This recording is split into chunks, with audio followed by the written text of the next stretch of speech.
सभी दोस्तों को धर्मेंद्र चौधरी ऑफिशियल में स्वागत है। दोस्तों आज मैं सरस्वती माँ के ऊपर एक सॉन्ग लेके लाया हूँ, बहुत ही सुंदर है। आप लोग सुनिए और कमेंट कीजिए कैसा है। दोस्तों चलते हम अपने मुखड़े की तरफ। आहो माई सोवे तो बसनो बीचे निखर तो चेहरा चम चम चमके लीला। आहो माई सोवे तो बसन बीचे निखर तो चेहरा चम चम चमके लीला। आहो माई सोवे तो बसन बीचे निखर तो चेहरा चम चम चमके लीलार। और चमके लीलार माई चमके लीलार हो चम चम चमके लीलार।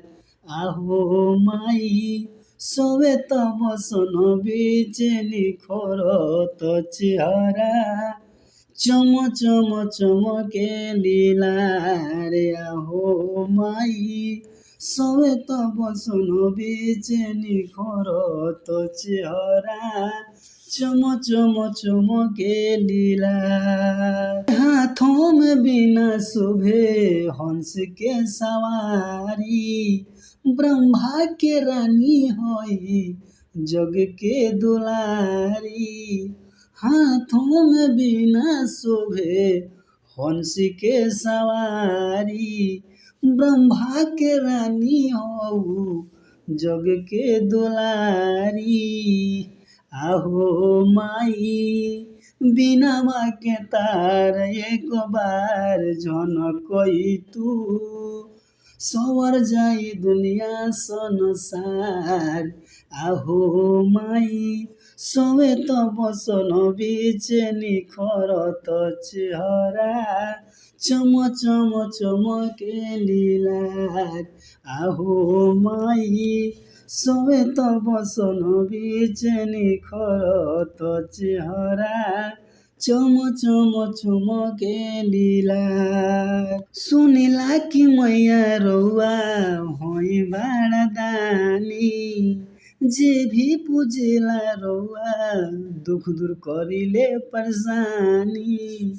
सुनिला कि मैया रउआ होई बड़ा दानी, जे भी पूजेला रउआ दुख दूर करिले परेशानी।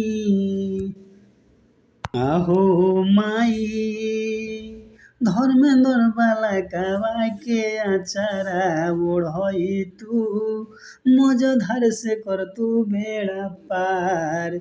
आहो माई धर्मेंद्र बालकवा के आचारा ओढ़ई तू, मजधार से कर तू बेड़ा पार। आहो माई सोवे तो बसन बीचे निखर तो चेहरा चम चम चमके लीलार। आहो माई सोवे तो बसन बीचे निखर तो चेहरा चम चम चमके लीलार। सभी दोस्तों को धन्यवाद।